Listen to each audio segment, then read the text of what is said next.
Les chiffres traduisent toutes les réalités qui se passent vraiment des commentaires. Je suis en face de la BEI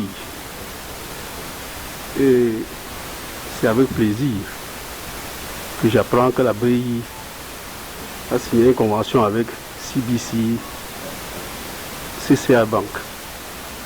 L'année dernière, c'était avec la Générale 12 millions d'euros, SCB 12 millions d'euros. Quand je vois la CCA a des dépôts de 378 milliards à ce jour, 12 milliards, c'est moins de 0,2% des ressources de la CCA.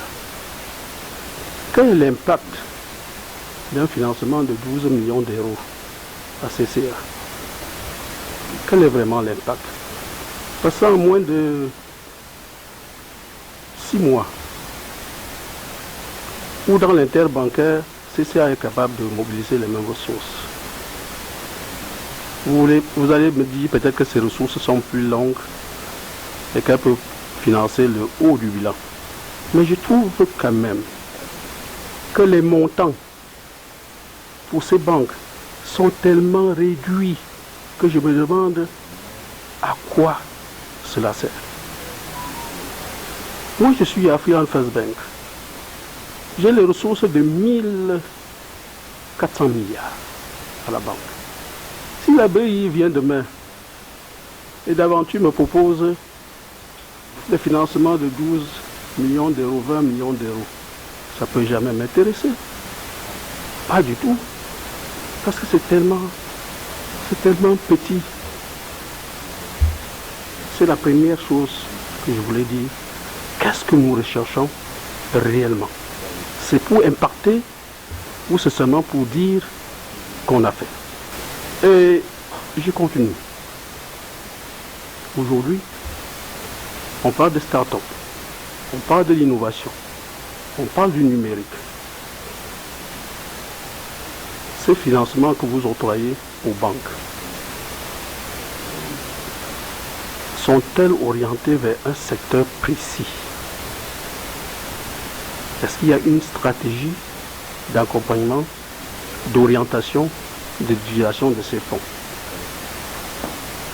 Je ne sais pas si la BEI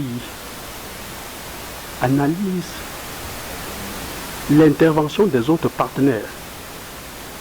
Figurez-vous, la loi de finances de la République du Cameroun a prévu une garantie de 170 milliards destinée aux petites et moyennes entreprises.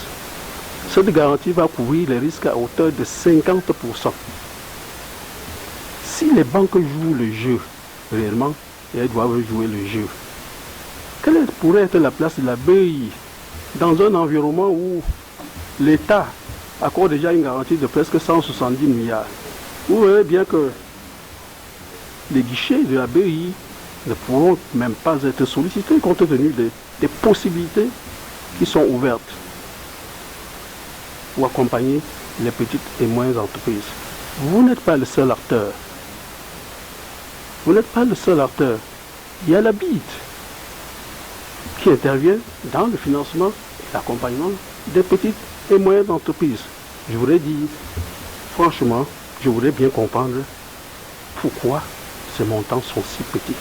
Est-ce que c'est les banques qui présentent à vos yeux un risque majeur pour ne pas bénéficier des montants plus importants, ou c'est le volume d'activité qui reste faible pour que vous ne puissiez pas intervenir plus longuement? Je vais aller plus loin. Les pays africains travaillent avec les banques européennes et les banques occidentales, ça fait 50 ans et plus. Pourquoi les banques européennes continuent à demander les confirmations sur les opérations qui sont initiées par les banques camerounaises et généralement les banques africaines? Comment on peut avoir ce niveau de standing, bénéficier des financements directs de vos institutions, et quand nous voulons faire les opérations à l'international, vous estimez que les banques africaines sont tellement risquées qu'il faut ajouter la confirmation d'une banque occidentale.